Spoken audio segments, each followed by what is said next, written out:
दोस्तों, स्वागत है आप सभी का अपने यूट्यूब चैनल पर। तो आज हम बात करने वाले हैं गांडेय विधानसभा क्षेत्र के बारे में। जी हाँ, गांडेय विधानसभा क्षेत्र, क्या कल्पना सोरेन इस विधानसभा सीट से फंस गई है? क्या वो चुनाव हारने वाली है? जी हाँ, इन तमाम चीजों के बारे में आज हम चर्चा करने वाले हैं। चैनल पे नए हैं तो चैनल को सब्सक्राइब कर लीजिए।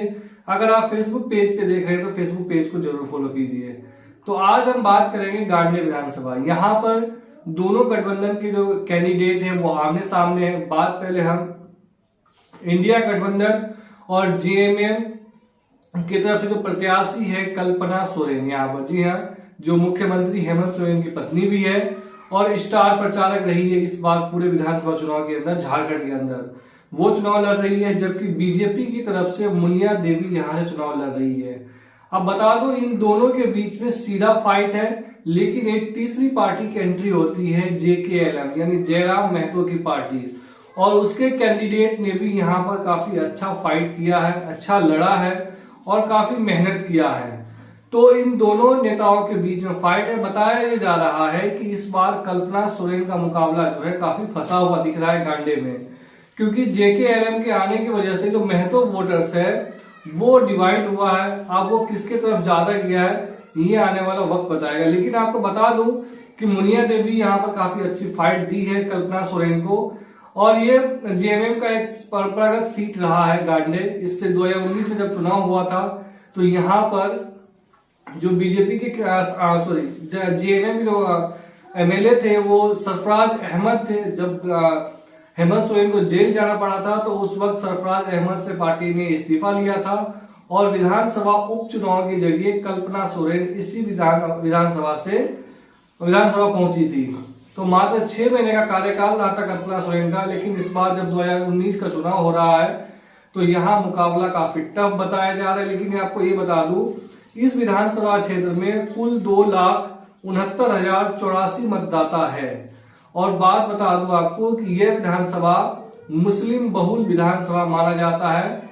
लेकिन एक बात सामने उभर करके ये आई है कि इस विधानसभा क्षेत्र में कांग्रेस और जेएमएम के नेताओं के बीच भीतरघात हुआ है, जिसकी वजह से कल्पना सोरेन का यह सीट जो है वो फंसता हुआ नजर आ रहा है। और दूसरी बात, यहाँ पर एक और पार्टी की एंट्री होने की वजह से जो महतो वोटर्स है उनका भी यहाँ पर डिवाइड हुआ है। लेकिन JKLM यानी जयराम महतो की पार्टी ने किस पार्टी को, गठबंधन को ज्यादा डैम्प किया है ये तो चुनाव के परिणाम के बाद पता चल पाएगा। लेकिन आपको बता दूं कि इस विधानसभा में किस जाति के वोटर्स कितने हैं। लेकिन ये विधानसभा जो है गांडे विधानसभा, ये मुस्लिम विधानसभा बहुल माना जाता है।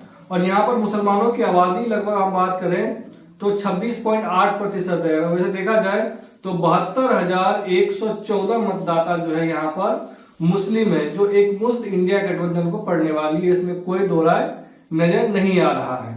उसके बाद महतो वोटर्स है लगभग 9.3%। अब यहाँ पर JKLM की एंट्री होने की वजह से महतो वोटर्स में जो है वो ध्रुवीकरण होता हुआ दिख रहा है, यानी डिस्ट्रीब्यूट हो रहा है, तीनों पार्टी में हो सकता है बटे।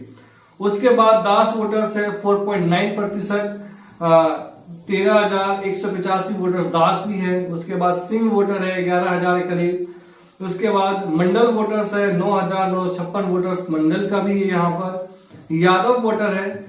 उसके बाद मुर्मू वोटर्स है, मुर्मू खास करके आदिवासी वोटर्स माना जाता है। तो कुछ ऐसे परंपरागत वोटर्स है जो जेएमएम को मिलने की संभावना पूरा दिख रहा है। तो आपको मैं बता दूं यहाँ पर कि मुस्लिम वोट तो मिलना ही मिलना है जेएमएम कैंडिडेट कल्पना सोरेन को, 100% मिलेंगे, इसमें कोई दो राय की बात नहीं है। 100 में 100% मिल सकते हैं। दूसरा वोटर्स मुर्मू जो आदिवासी वोटर्स है वो भी मिलने के अनुमान बताया जा रहा है। उसके साथ साथ महतो वोट में भी अच्छा खासा उनको मिलने की उम्मीद बताया जा रहा है कि इस बार मिलेगा। तो इस हिसाब से अगर देखें, अगर जातिगत फैक्टर के हिसाब से अगर देखा जाए तो कल्पना सोरेन यहाँ से चुनाव जीतती हुई नजर आ रही है। उनको जीतने में कोई दिक्कत होने वाला है नहीं।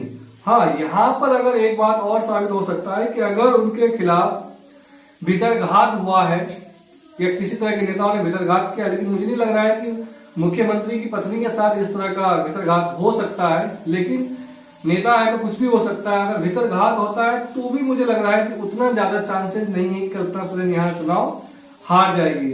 दूसरी बात यह है कि इस बार विधानसभा चुनाव 2024 में जब झारखंड में हो रहा है, इसमें कल्पना सोरेन एक एक्स फैक्टर साबित हुई, एक स्टार प्रचारक साबित हुई है, जो पूरे गठबंधन प्रत्याशियों के लिए प्रचार किए घूम घूम के पूरे, मतलब जब चुनाव चल रहे थे झारखंड के अंदर तो हर एक रोज उनका 5 से 6 रैली होती थी। तो इस बात से अंदाजा लगा सकते हैं कि मुझे लग रहा है कि हेमंत सोरेन से भी ज्यादा रैली इस बार कल्पना सोरेन का हुआ है।